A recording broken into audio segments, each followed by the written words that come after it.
Somebody has been leaving notes around my house. They're starting to freak me out. Part 3. I looked at my glove box wide-eyed. I did indeed keep a handgun in my glove box for safety purposes. I wanted to puke, to believe this wasn't happening. Again, I ignored the note and walked up to Amanda's house, trying to shake the message from my mind. She answered the door almost immediately after I rang the doorbell. "Hey, what's up?" she said with a bright smile, but when she saw my face the smile dropped. "You okay, Gary? What's wrong?" she said in concern. "Nothing," I lied, trying to force a smile. "Well, actually I think I have a bit of a stomach ache."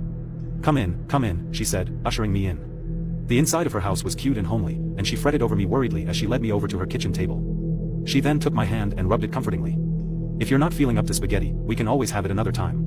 Don't worry about it. Do you want any antacids or something?" I smiled.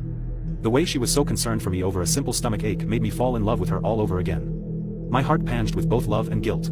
The aroma of cooked spaghetti was also extremely strong, and even though she said it was fine, I knew it would probably be a bummer for her to pack away all that spaghetti after just making it. "I'm fine, sweetie. I probably have a stomach ache because I haven't eaten much today. I was looking forward so much for your spaghetti."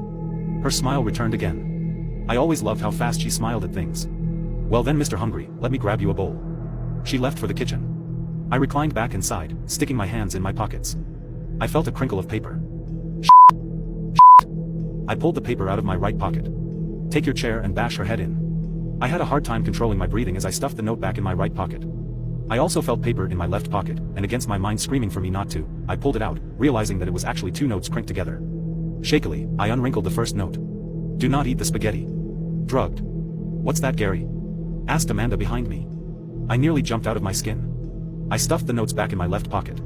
"Oh, Jay, just some note from work I forgot was in my pocket is all," I said in a weird voice. She frowned, looked like she wanted to say something, but then thought better of it. "Here, babe," she said gently, handing me a bowl of spaghetti. It looked heavenly. I wanted to puke. She sat next to me with her own bowl. She rested her head in her hands and looked at me excitedly, expectantly.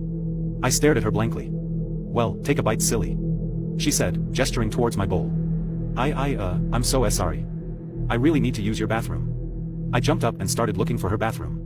She jumped up after me, looking confused. "Gary? What's wrong? You've been acting weird." When I found the right door, I went in and locked the door behind me. She kept knocking and knocking. "Gary? Gary? Seriously, what's wrong with you? Is the stomach ache that bad? Talk to me, Gary, please." I backed up and against the bathroom wall, then sank down to the floor.